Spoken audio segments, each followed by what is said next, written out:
3월 13일 수요일 토론토 한인 장로교회 새벽 기도에 오신 여러분들을 주님의 이름으로 환영합니다.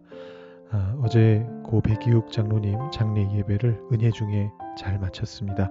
많은 분들이 참여해 주셨는데 많이 참여해 주시고 위로해 주셔서 감사드립니다. 오늘은 수요 예배가 있는 날입니다. 우리 함께 구약의 성경 인물 노아를 탐구할 텐데 많이 참여해 주시면 감사하겠습니다. 우리 함께 기도하며 새벽 기도의 자리로 나아가시겠습니다. 사랑 많으신 하나님, 오늘도 주님의 자비가 우리의 눈을 뜨게 하는 것을 우리 느끼면서 주님 앞에 나아와 우리의 무릎을 꿇고 우리의 머리를 숙이고 우리의 마음을 겸손히 내려놓으며 주님의 음성을 듣기 위하여 이 자리에 나아왔습니다. 하나님, 오늘 이 시간에도 우리의 마음을 주님의 은혜로 채워주시기를 간구합니다.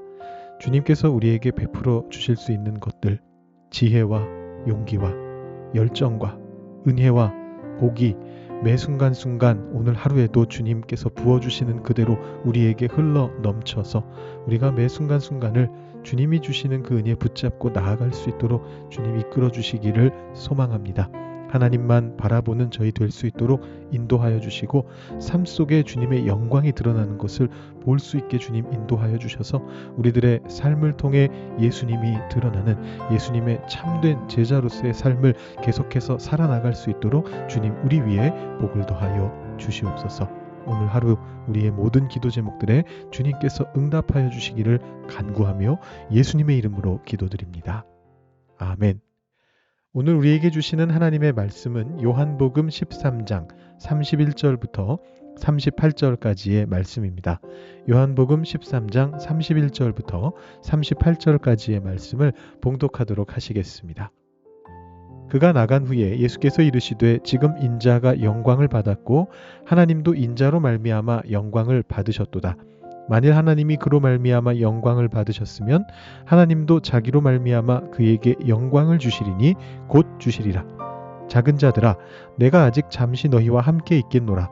너희가 나를 찾을 것이나 일찍이 내가 유대인들에게 너희는 내가 가는 곳에 올 수 없다고 말한 것과 같이 지금 너희에게도 이르노라. 새 계명을 너희에게 주노니 서로 사랑하라. 내가 너희를 사랑한 것 같이 너희도 서로 사랑하라. 너희가 서로 사랑하면 이로써 모든 사람이 너희가 내 제자인 줄 알리라. 시몬 베드로가 이르되 주여 어디로 가시나이까? 예수께서 대답하시되 내가 가는 곳에 네가 지금은 따라올 수 없으나 후에는 따라오리라. 베드로가 이르되 주여 내가 지금은 어찌하여 따라갈 수 없나이까? 주를 위하여 내 목숨을 버리겠나이다. 예수께서 대답하시되 네가 나를 위하여 네 목숨을 버리겠느냐? 내가 진실로 진실로 네게 이르노니 닭 울기 전에 네가 3번 나를 부인하리라. 아멘. 자, 14장부터 16장까지가 예수님의 최후의 가르침이다. 요한이 제시하고 있는 마지막 가르침이다. 이렇게 말씀을 드렸는데요. 사실은 그 오프닝이 이 13장 끝부분에 나오고 있습니다. 오늘 우리가 읽은 말씀인데요. 13장에서 세족식을 하시고 또 유다의 배신을 언급하신 다음에 예수님께서 이제부터 14, 15, 16장에서 제자들에게 최후의 가르침으로 남겨주실 그 내용을 오리엔테이션 하십니다. 자, 그러니까 굉장히 중요한 말씀이겠죠? 아니나 다를까 중요한 말씀이 많네요. 34절. 새 계명을 너희에게 주노니 서로 사랑하라. 내가 너희를 사랑한 것 같이 너희도 서로 사랑하라. 무지무지하게 중요한 말씀이죠. 제가 강조를 조금 너무 적게 한 것 같으네요. 조금 더 세게 해볼까요? 어마무지하게 기절초풍할 정도로 중요한 말씀이죠. 예수님이 우리에게 새로운 계명을 주십니다. 근데 이 새로운 계명이 유대교가 가지고 있던 율법보다 참 적은 숫자의 계명입니다. 몇 개입니까? 딱 1개입니다. 서로 사랑하라. 흔히 모세오경에 기록된 그 율법의 숫자를 613개라고 합니다. 거기에 유대인들이 이 율법들을 정확하게 잘 지키게 하기 위해서 추가 조항들을 많이 덧붙였습니다. 613개에 하나당 뭐 2개, 3개씩만 덧붙었다 해도 적어도 수천 개에 달하는 계명들이 당시에 존재했던 것입니다. 그런데 예수님은 이렇게 말씀하시는 겁니다. 새 계명을 준다. 서로 사랑하여라. 내가 너희를 사랑한 것 같이 너희도 서로 사랑하여라. 자, 중요하죠. 그런데 이 유일한 계명이 얼마나 중요한가가 단순히 숫자만으로 확정되는 게 아닙니다. 자, 이어지는 말씀 보시면 이렇게 말씀하시죠. 35절입니다. 너희가 서로 사랑하면 이로써 모든 사람이 너희가 내 제자인 줄 알리라. 자, 이 계명을 지키느냐 마느냐가 예수 믿는 사람의 정체성을 규정한다라는 것입니다. 서로 사랑해야지만 제자인 것으로 드러나게 된다라는 겁니다. 자, 반대로 말하면 서로 사랑하지 않으면 제자가 아니라는 거죠. 혹은 제자라 할지라도 제자로서 사람들 앞에 세상 속에 드러날 수가 없다라는 것입니다. 자, 이게 얼마나 중요한지 감이 이제 오시죠? 기존의 수백, 수천 가지의 계명을 대체하는 유일한 율법일 뿐만 아니라 제자로서의 정체성을 규정하는 기준입니다. 서로 사랑하는 것. 자, 엄청나게 중요한 계명입니다. 자, 근데 이 내용들만 가지고 묵상하더라도 물론 엄청나게 깊이 있게 중요한 내용을 묵상할 수 있게 됩니다만, 다만 오늘 이 말씀을 앞뒤에서 감싸고 있는 또 다른, 근데 다른 듯하면서도 연결되는 이 주제를 같이 살펴보시면, 그러니까 쉽게 말해서 맥락 안에서 보시게 될 때 이것이 더욱더 큰 의미를 전달해 주는 것을 발견하게 됩니다. 예수님께서 새 계명을 주신 이유가 있는데요. 이 새 계명을 이 타이밍에 주신 이유는 무엇입니까? 예수님이 제자들을 떠나실 것이기 때문입니다. 33절에 나와 있죠. 자, 지금 3년 동안 뭐 정확히 3년인지는 알 수는 없습니다만 아무튼 굉장히 긴 시간 동안 예수님께서 제자들을 가르쳐 오셨습니다. 동고동락하시면서 말 그대로 키워 오셨습니다. 그렇기 때문에 이 제자들이 조금 느리게 성장하더라도 상관없으셨습니다. 우리가 아이들 기를 때 이 아이들이 확 크지 않는다고 걱정하지 않는 것과 마찬가지죠. 예수님이 옆에서 지켜보시면서 교정해 주시면 되잖아요. 자, 근데 이제 예수님이 이 제자들을 떠나시게 된 겁니다. 십자가 죽음과 부활 승천의 사건이 이제 예비되어 있거든요.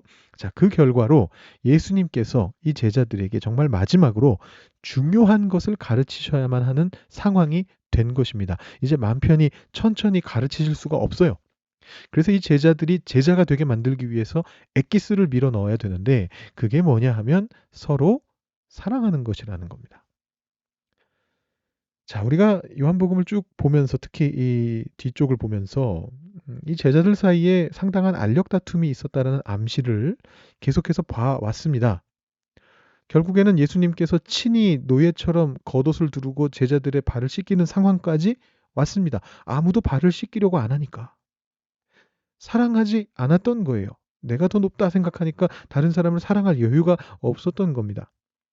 예수님께서 이 세족식을 하시고 나서 함께 마지막 만찬을 하신 후에 제자들에게 말씀하시는 겁니다. 지금처럼 너희가 싸우면, 지금처럼 한 사람이 자기가 높아지려고만 하면, 그렇게 지금처럼 나를 안 본받으면, 본받지 않으면 너희는 내 제자가 될 수 없다.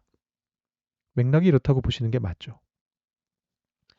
자, 그렇다면 이 이후에 등장하는 예수님과 베드로의 대화가 조금 더 깊이 있게 이해가 됩니다. 36절부터 38절까지의 말씀인데요. 자, 어떻게 보면 베드로는 또다시 베드로가 늘 그러는 대로 예수님 말씀에서 엉뚱한 핀트를 짚어내는 것처럼 보입니다. 자, 예수님이 너희를 떠나리라 말씀하시면서 그러니 이 유일한 계명, 가장 중요한 정체성을 너희 마음에 품어라 말씀하셨잖아요. 자, 그러면 여기서 어느 게 더 중요한 말씀입니까? 떠나는 게 더 중요한 겁니까? 아니면 서로 사랑하라는 계명이 더 중요한 겁니까? 당연히 후자가 더 중요하죠. 그러면 예수님의 말씀의 그 의도를 파악하고 그 목적대로 따르려면 서로 사랑해야 되겠구나 이렇게 반응해야 할 텐데 정작 베드로는 이 결론에 별로 관심이 없어요. 대신에 앞에 하신 말씀이 궁금합니다. 어디로 가신다는 겁니까? 주여 어디로 가시나이까? 그러니까 예수님이 유명한 말씀을 하시죠. 내가 가는 곳에 네가 지금은 따라올 수 없지만 후에는 따라오리라. 자, 그러자 베드로가 제가 왜 지금은 따라갈 수 없습니까? 주를 위해 제 목숨도 버릴 수 있습니다. 이렇게 대답했습니다. 그랬더니 예수님이 아니, 너는 나를 3번 부인할 거야. 이렇게 대답하시죠. 자, 이 내용이 그냥 베드로가 예수님의 말씀을 곡해하며 생겨난 별 의미 없는 부가적인 대화였을 수도 있습니다. 하지만 다시 한번 요한복음 13장의 맥락을 살펴보면 서로 사랑하라라는 예수님의 명령과 이 베드로의 반응 사이에 밀접한 연관이 있다라는 점을 느끼게 됩니다. 어떤 점에서 그럴까요? 예수님이 가신다고 말하셨는데 이 예수님이 가는 곳이 어떤 곳입니까? 예수님은 어디로 가시냐라는 베드로의 질문에 어디로 간다라고 답하지 않으시고 내가 가는 곳에 너는 따라올 수 없다라고 말씀하시거든요. 예수님은 지금 죽음 이후를 염두에 두고 얘기하시는 게 아닙니다. 뭐 예수님이 땅 아래로 내려가실 건데 베드로 너는 아직 죽을 때가 안 됐다. 이런 얘기 하시는 게 아니에요. 아니면 예수님이 그 후에 부활 승천하셔서 하늘나라 가실 건데 베드로 너는 아직 하늘나라 갈 준비가 안 됐다. 이런 얘기 하시는 것도 아닙니다. 예수님이 지금 가시는 그 길은 십자가 고난의 길입니다. 예수님은 십자가를 지실 건데 이 십자가는 예수님께서 우리를 죄인들을 너무나 사랑하셔서 목숨마저 버리시는 그런 길이었습니다. 그러니까 예수님이 제자들에게 새 계명을 주실 때 엉뚱한 계명을 주신 게 아니라는 거죠. 예수님 자신이, 예수님 당신께서 실천하시려는 지금까지도 실천해 오셨고 앞으로도 실천하고자 하시는 그 사랑의 길을 가시겠다라는 것입니다. 그러면서 제자들에게도 나를 따라오너라 말씀하신 거예요. 서로 사랑하라의 말이 의미가 그겁니다. 그런데 베드로는 여전히 다른 제자들을 사랑하지 않고 있습니다. 지금 베드로의 유일한 관심은요. 수제자인 자기가 남들보다 더 예수님 곁에 바짝 붙어 있는 존재라는 걸 입증하고 싶은 겁니다. 주님이 죽음의 위협에 처하더라도 저는 따라갈 겁니다. 저는 주님과 같이 죽을 겁니다. 이 말에 숨겨져 있는 말이 뭐죠? 쟤들은 못할걸요? 저만 할 수 있는 일입니다. 유다는 뭔 일로 나갔는지 모르겠지만 벌써 밖에 나갔잖아요. 저기 나머지 10제자들도 그건 못할 겁니다. 저만 할 수 있는 일입니다. 왜요? 제가 수제자니까요. 베드로가 지금 그 얘기하고 있는 거예요. 그래서 예수님이 말씀하시는 겁니다. 너 그런 정신으로는 날 못 따라온다. 사랑하지 않고는 따라올 수가 없다. 내가 주는 새 계명, 서로 사랑하라라는 그 말씀을 지키지 않고는 너는 내가 가는 그 길을 걸을 수가 없다. 예수님이 그렇게 말씀하고 계신 것입니다. 여러분, 예수님을 따라가려면요. 결의가 필요한 게 아니고요. 사랑이 필요한 것입니다. 주님, 주를 위하여 목숨을 버리겠나이다. 결의. 예수님이 이렇게 대답하셔요. 에이, 안 돼, 그거. 너의 안에 사랑이 없으면 그거 못한다.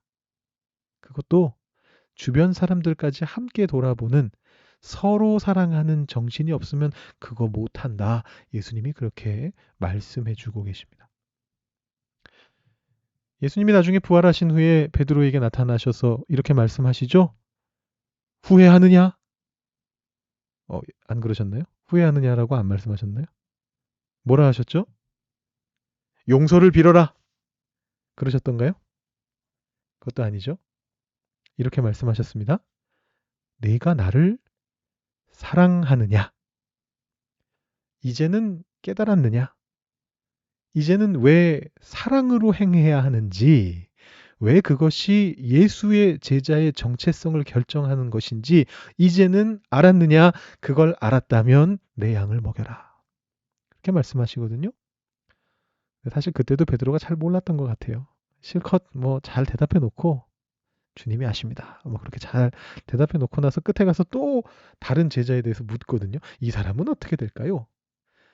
예수님이 그건 너 알 바 아니고 넌 사랑의 마음으로 나를 따라오기나 해라. 그렇게 대답하시죠. 자, 오늘 말씀을 통해서 예수님께서 명령하신 새 계명, 서로 사랑하라. 이 말씀에 담겨진 깊은 의미를 다시 한번 깊게 묵상해 보았습니다. 사랑의 참 의미를 모르고 자기만을 드러내려는 제자들의 모습을 보시면서도 꾸짖지 않으시고 친절하게 말씀해 주시는 예수님의 놀라운 은혜를 다시 한번 살펴볼 수 있었고요. 이 서로 사랑하라라는 계명이 우리 예수님의 제자들이 지켜 행해야 할 정체성과 관련된 계명이라는 것을 확인할 수 있었습니다. 이제 우리는 이 서로 사랑하라라는 말씀의 더 넓은 의미 속으로 14장부터 16장까지 예수님의 최후의 가르침과 그 이후 17장에서 예수님의 기도를 통해서 우리가 나아가게 될 것입니다. 자, 우선 오늘 묵상하신 내용을 바탕으로 기도하며 나아가기를 원합니다. 예수님은 세상 사람들을 사랑하시는 넓은 사랑으로 나아가셨지만 제자들은 자기 앞에 있는 다른 제자들과 심지어는 예수님조차도 제대로 사랑하지 못하고 있었습니다. 우리도 넓은 사랑으로 나가기 앞서서 가까운 사랑을 점검해 볼 필요가 있습니다.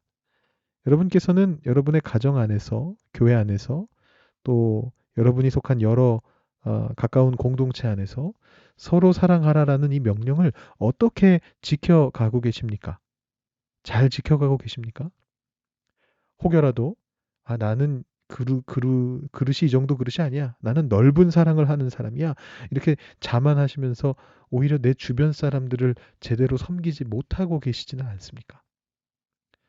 오늘은 기도하실 때 여러분들이 속해 있는 공동체들을 떠올리시면서요. 먼저 가정과 또 교회와 또 교회 안에 있는 여러 작은 공동체들과 또 여러분들이 일상에서 함께 하시는 모든 공동체들 좀 떠올려 보시면서 여러분의 사랑을 점검하시고 기도하신 후에 새벽 예배를 마치시기 바랍니다. 기도하시겠습니다.